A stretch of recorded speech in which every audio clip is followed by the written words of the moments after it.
ఖమ్మం జిల్లా నేలకొండపల్లి మండలంలో మంత్రి పొంగులేటి శ్రీనివాసరెడ్డి పర్యటించారు. ఈ నెల 26న 4 పథకాలను ప్రారంభించుకోబోతున్నామన్నారు. గతంలో ఇచ్చిన అప్లికేషన్లో పేరు రాలేదని ప్రజలు అభద్రతకు గురికావద్దని, రాని వారు గ్రామ సభలో అప్లై చేసుకోవచ్చని ఆయన సూచించారు. ప్రతిపక్షాలు రెచ్చగొట్టే విధంగా మాట్లాడుతున్నాయని మండిపడ్డారు. ఇక అప్లికేషన్లో పేరు రాలేదని ప్రజలు అభద్రతకు గురవుతున్నారని కూడా మండిపడ్డారు.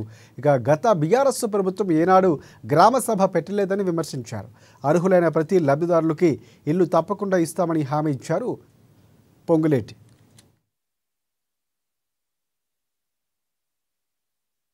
ఈ గ్రామ సభలో గతంలో ఎవరైతే కొన్ని అప్లికేషన్లు ఇచ్చారో ఆ అప్లికేషన్లు కొన్ని లిస్టులో రాలేదని భయపడవలసిన అవసరం లేదు, అభద్రతకి లోనవ్వాల్సిన అవసరం లేదు. అర్హులైన వాళ్ళందరికీ నిన్న అప్లికేషన్ పెట్టుకున్న వాళ్ళని కూడా నిన్న అప్లికేషన్ అప్పుడు గతంలో లిస్ట్ లో ఏదైనా మిస్ అయితే నిన్న అప్లికేషన్ పెట్టుకున్న వాళ్ళు కూడా అర్హులైతే తప్పకుండా 4 స్కీములు కూడా ఇవ్వడానికి ఈ ప్రభుత్వం చిత్తశుద్ధితో నిజాయితీతో పనిచేస్తుంది.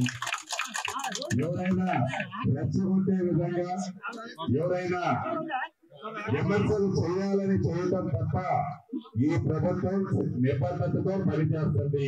ఒక్క ముఠాపురం గ్రామంలోనే కాదు, ఒక్క పాలేరు నియోజకవర్గంలోనే కాదు, ఈ రాష్ట్ర ప్రజలందరికీ ఇక్కడ నుంచి ఒకటే చెప్పదలుచుకున్నాను.